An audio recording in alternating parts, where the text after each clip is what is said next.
we go over to questions from the public? So I think the first one we have is for Johnny from Sherwood. Hi, my name's Johnny Pustai. I'm a butcher in Sherwood. My question for the Chief Constable is, how are you going to react with the young people, the ones who are dropping litter, just chucking it down, the ones who are driving these e-motorbikes or whatever you want to call them? I think that's a problem that does need sorting.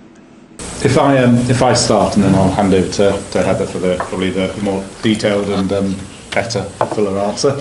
But in terms of the issues that Johnny's raised in terms of sort of littering and antisocial use of sort of e-bikes and Ciron bikes, and if I sort of take them in turn, so antisocial behaviour, littering, is obviously something that people do report into the police. We do try and work with young people around their social responsibilities, their sense of place and a sense of pride in the area.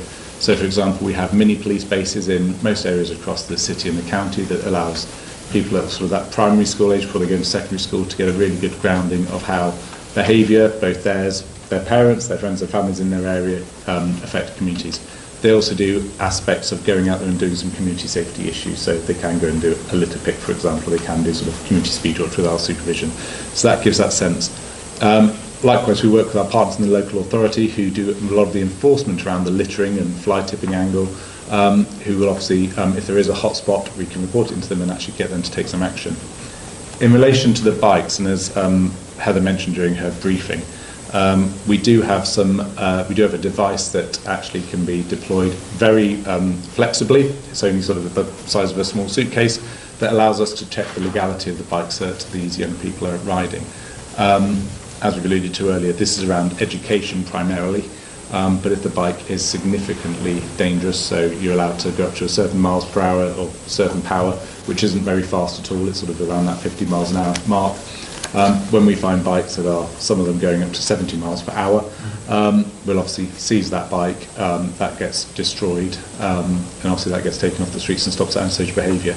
But it's around really that sense of belonging, that sense of pride, and working with the young people, so not to criminalise them unnecessarily, but to actually divert them into areas where they can work through, whether that is mini police, cadets, some of the other programmes, but then working with our local authority partners, whether that's in sort of children's services or other areas, to try and do what we can to divert away.